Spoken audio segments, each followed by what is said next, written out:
YouTube, how's it going? Kevin Clear here with a knife video for you, and today I've got a pretty cool blade for you. This is the Enlan EL08. I'll flip it over here and you see that there's the Enlan logo for you. This is marketed by Schrade as a large tactical folder, so it kind of falls into the category along with all those SCH 300 knives. It is a stainless steel frame lock. And oh, by the way, the Enlan EL08 is also literally the exact same knife as the Schrade SCH 104. So they're literally the same knife. The biggest difference is that the Enlan is in a satin finish. All the Schrades that I've been able to find anyway, if you know that there's a difference, just make a comment. But all the Schrades that I've been able to see are a coated blade. Size and weight, this weighs in at 6.3 ounces, and it's got a 3 3/4 inch blade and a 4 7/8 inch handle. This dimension here, in terms of how wide this is for something you're going to carry all the time, is 7/16. So it's actually under half an inch, considerably under, which makes it a pretty easy blade to carry around. For comparison's sake, here's another. This is from Schrade. I know this is Enlan, but it's the same knife. So I wanted to compare these two. Both of these are overseas produced stainless steel frame locks for Schrade. This is from the 300 series, which are all cool knives as far as I'm concerned. Not practical, but just cool. This knife, though, weighs in at almost 8 ounces. And this one is just over 6 ounces. So much more practical in terms of everyday carry.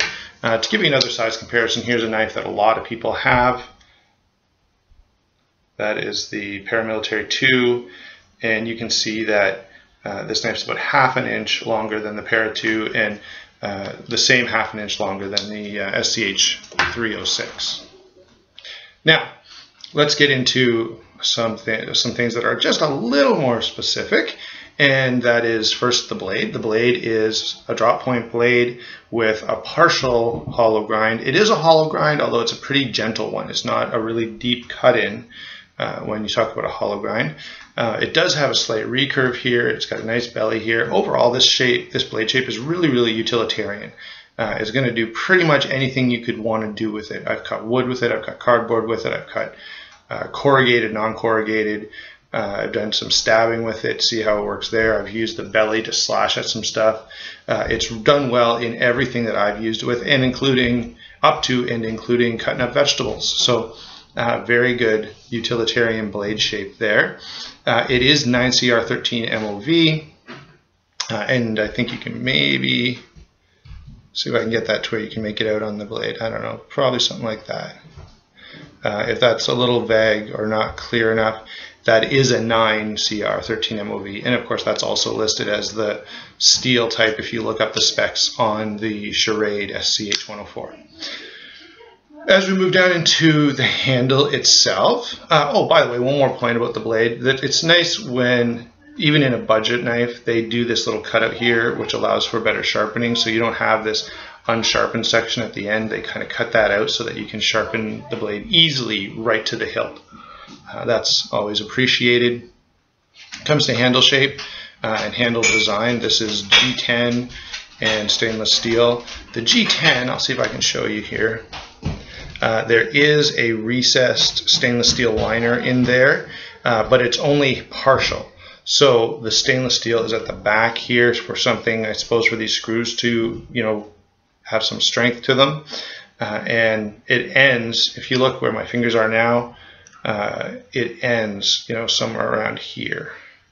So the front half of this is just G10. Now, having said that, there's no flex, no give at all in this handle. The pivot screw is a little annoying. It's a silly proprietary thing. All you're going to want to do with that is get a Dremel tool and make a cut in there so that a slot screwdriver or even a dime can fit in there to adjust the tension on that blade. It's bronze and Teflon washers rather than the phosphor bronze, which would probably be preferable. Teflon washers aren't bad either. This is not a really smooth, if I If I disengage the lock, you can see it's not going to move. I've got to push it with my finger. I've noticed a number of people make that comment. So this is a knife that would benefit from having you just take it apart and clean those washers and maybe polish them a little bit and oil them, and then the knife would be considerably smoother. The detent is very good. You're not shaking this knife out at all. Almost any other knife I owned would have deployed with the kind of shaking I was giving it there. This will not do that. The ergonomics on this handle are actually pretty good.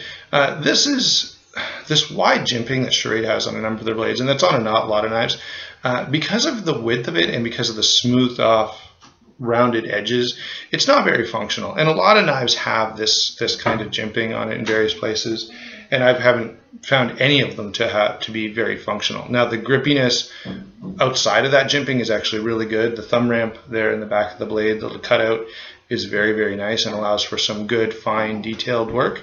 The G10 is very grippy, much more than any in this series. This is the 300 series where they're all just plain stainless steel. They're not that grippy at all. The G10 makes a big difference. This does have the little screw here. It's kind of hidden under the handle. By the way, this is a bit of a fail. It would have been nice if, that little washer protecting the lock so that it doesn't get overextended is a great idea, A+. However, the handle lands right on top of the screw head, which means, guess what? When you go to put this in your pocket, the screw head has a tendency to want to catch a little bit on the seam of your pocket. If they'd shortened this clip, or even if they've moved it up, you could see there's still real estate here. They could have moved this pocket clip up. It would have worked better.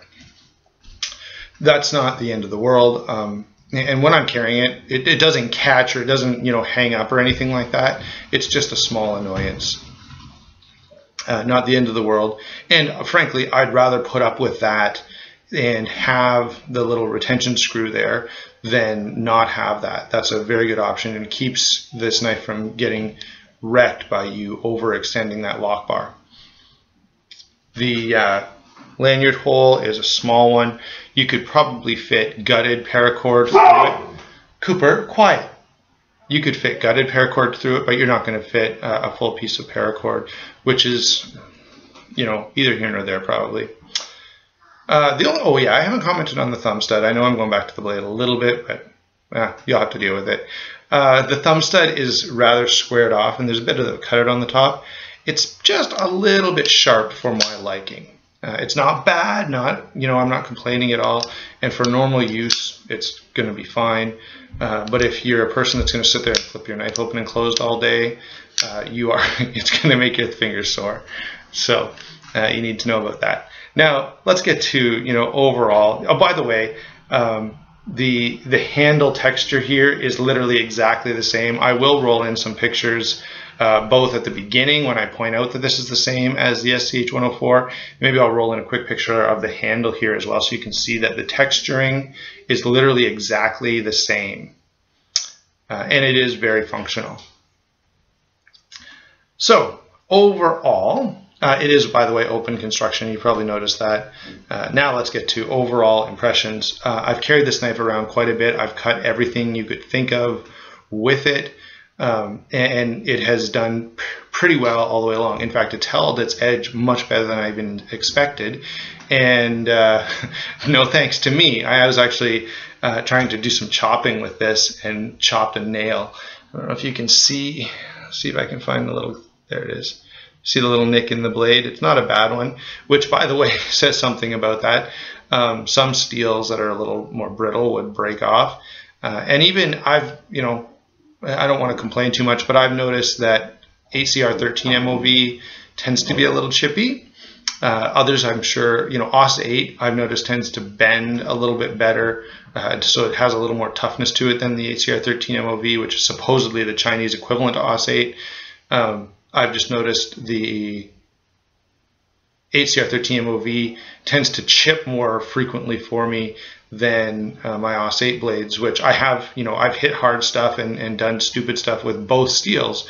I've just found the AUS-8 holds up a little better. This is 9CR13, and it seems to hold up just a little better when I hit that nail than other similar blades. Overall, this is a very comfortable knife. You can get a lot done with it. You might get this lock bar, and any cheap or any low cost frame lock like this can have this problem. It's a little sticky, or it can get a little sticky, especially if you do some hard use cutting. It's not bad. What I would recommend is just getting a pencil and color on that with some graphite, and that'll take care of that for you. If I've done that to this one, and now it's fine. It was a little tight when I started out. And by the way, this is a knife, I don't know if I mentioned this, but it is Teflon and bronze washers, and I would say this is one of the knives, and I've said this a lot, this would benefit from being taken apart and cleaned and oiled, and even those washers polished a little bit to get it a little smoother functioning. The cost is outstanding for those of you who are in the US. You can buy either the Schrade or the Enlan for a similar price. The difference is going to be weight. If you buy, the Schrade on Amazon today was like $24. The Enlan on eBay was like $26 with free shipping. So you're going to pay a little bit for shipping from Amazon because you're under that $35 mark. So 6 of one, half a dozen the other. In my case, because I'm in Canada, this knife, you would not even believe it, is $46 for the Schrade, the cheapest one I could find anywhere, 46 bucks. 26 bucks from eBay for the Enlan, so that's kind of a no-brainer, right? Plus, I prefer the satin finish anyway, so it works out well. I am quite impressed with this knife. I've carried it a lot. It is only single position clip, but that single position is right side tip up carry, which is what you normally want anyway. And I've said this before, if you're a lefty and you have to put it in the other way, I do carry left-handed sometimes, or on the left side sometimes, and it just takes a second longer to get your knife out and get it deployed.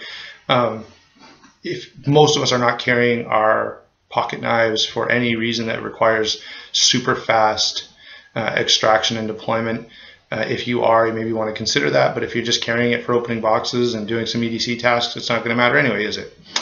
Great knife, I would say, especially when you start to think about value for dollar. And I'm going to say Enlan overall does a great job. I have a few different Chinese knives. I can't really complain about any of them, although I've only bought from Enlan, Senran, Mu, and Gonzo. This is the Enlan EL08. Very, very well done. Definitely one of my preferred knives from them. And it's no surprise that Schrade saw the design and picked it up and started selling it as well. Very nice knife, great price, extreme value for dollar. So if you're looking for a good everyday carry knife, hard to go wrong with the Enlan EL08.